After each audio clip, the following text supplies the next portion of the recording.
I am no stranger to risk. I have come face to face and hand to claw with some of the most ferocious and notorious animals on the planet. But this one was so much more. An activity like this is not risk-free.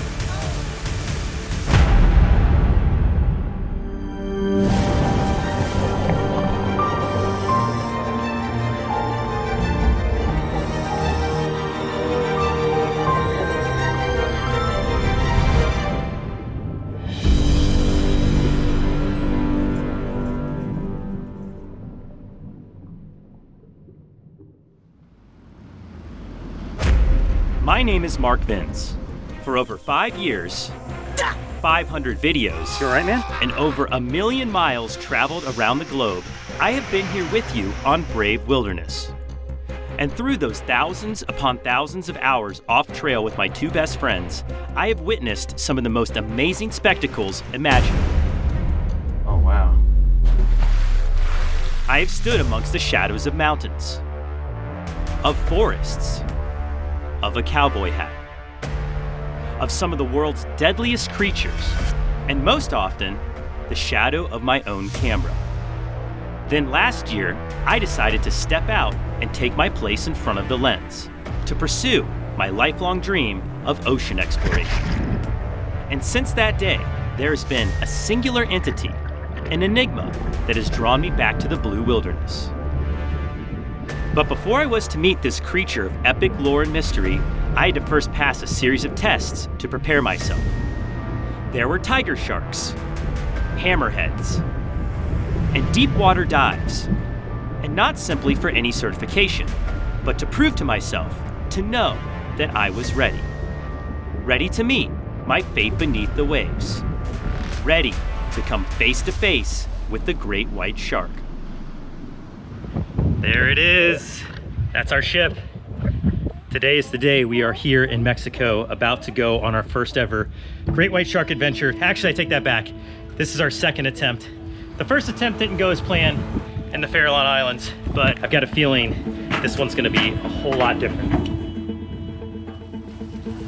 Upon leaving shore, I could feel the hair on the back of my neck stand up. Would this be a gateway to the next phase of my adventures? Or would this be my last? I am no stranger to risk. I have come face to face and hand to claw with some of the most ferocious and notorious animals on the planet. But this one was so much more. Inevitable, intentional, imperative to my quest as an explorer. Welcome to Guadalupe, a remote volcanic island 175 nautical miles off the coast of Mexico's Baja Peninsula. This towering mountainous expanse of prehistoric Earth will serve as a backdrop to my greatest adventure to date. We made it. Because if there's one place on Earth to find the world's largest predatory shark, this is it. What's cool about Guadalupe is it's kind of like the sister to the Farallon Islands that we filmed at before. Unfortunately, we didn't see any sharks in the Farallons, but down here, the sharks come in because of the seals.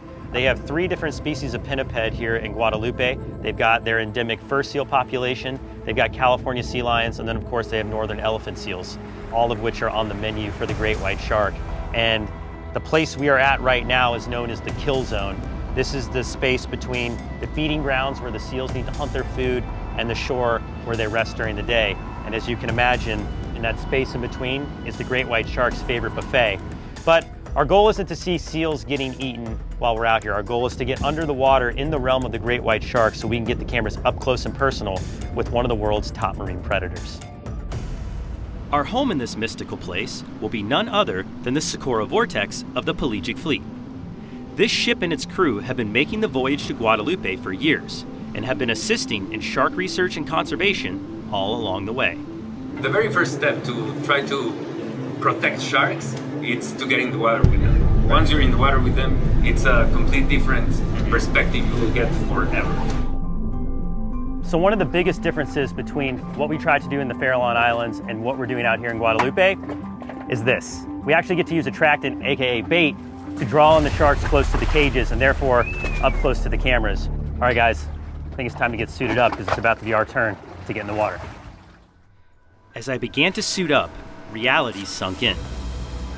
I do need to say, this is the point where the nerves start to kick in, and it's not because I'm scared, it's not out of fear, it's healthy, because an activity like this is not risk-free. Even though we're with one of the best crews in the world when it comes to diving in cages with great white sharks, we still have to have our wits about us. Anything can happen. We're talking a ton-plus animal that can be ferocious in a moment's notice, and they can literally rip these cages apart. In fact, one of my friends caught footage of a shark entering a shark cage, and they had to pop the top where the divers are supposed to come out to release the shark, not the diver. So we definitely have to keep our eyes peeled, be aware at all times, watch each other's backs when we're in the cages, because literally anything can happen. Just because there's bars in front of us, that's not any sign for complacency when you're in the water with an animal that formidable. The few steps between the deck and the shark cage created a bridge to the world of the great white. My heart began to race, but this time, the nerves I felt were more distinct. This was an adrenaline rush from the excitement of a life's dream nearing closer with each and every step. My moment had finally arrived. Here we go!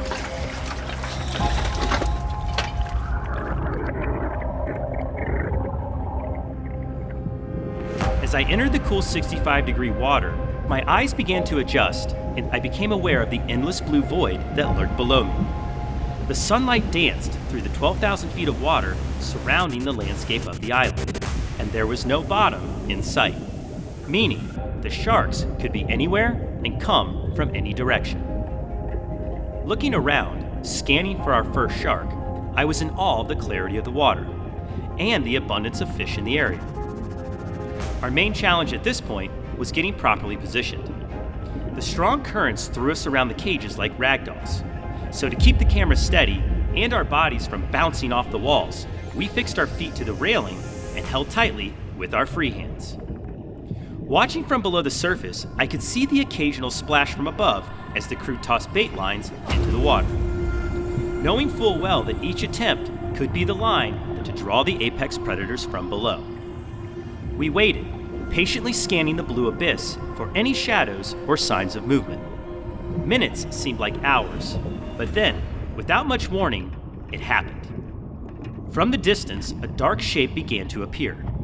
It crept toward us slowly, and then suddenly, it was right in front of us. Wow, I couldn't believe my eyes. What I've been witnessing for years on Shark Week was right in front of my lens. Finally, I was in the presence of a great white shark. It thrashed toward the bait and missed, but after a quick lap around our cage, it disappeared again. As fast as the giant flashed into view, it was gone. But this was proof of victory. We were going to be seeing sharks today, and hopefully, lots of them.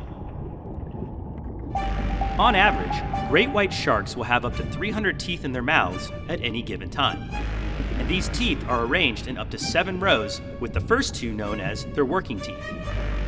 As you can see by our footage, their attacks are calculated and precise. The torpedo shape of their body allows the great white to accelerate up to speeds of, get this, 35 miles an hour and strike with a force of 29 Gs. So forget about the bite for a second. The impact alone is enough to kill prey all by itself. As I calmly observe the frenzy of sharks surrounding the cage, I am reminded that I am in their world. Not only am I observing them, they are observing me. Witnessing a strange visitor in a metal cage, they would come closer and closer with each pass for a better look. And locking eyes with a great white shark is something that I'll never forget as long as I live. As my time in the cage came to a close, I couldn't help but keep my camera rolling. We had seen many impressive sharks today, but I just had this feeling that something big was about to happen. When suddenly, a giant silhouette charged from straight beneath, and with its sights locked on the prize, it lunged at full kill speed. And pow! I could not believe it. It's rare to see from the surface, let alone from underwater, but what we had just witnessed was a full breach. Behold, the full fury of the great white shark. Now feeling extremely happy with our footage, and after hours underwater, it was finally time to return to the safety of the boat.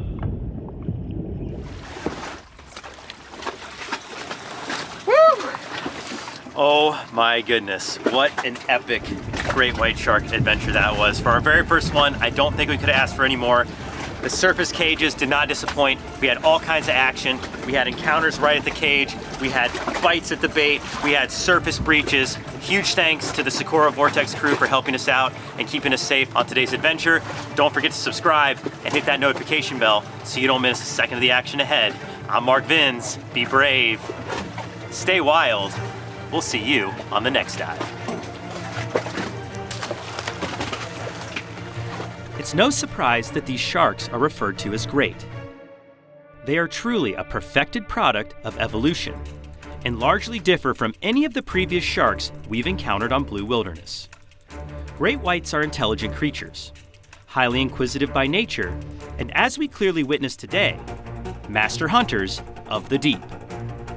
We'd like to give an extra special thank you to the captain and crew of the Socorro Vortex. To learn more about the ways you can visit Guadalupe or to support shark conservation, please visit their website at www.vortexliveaboard.com. And stay tuned. If you thought this episode was intense, just wait until our next dive. This time, we'll take you in great white territory in an experimental shark cage submarine. Get ready, brave crew.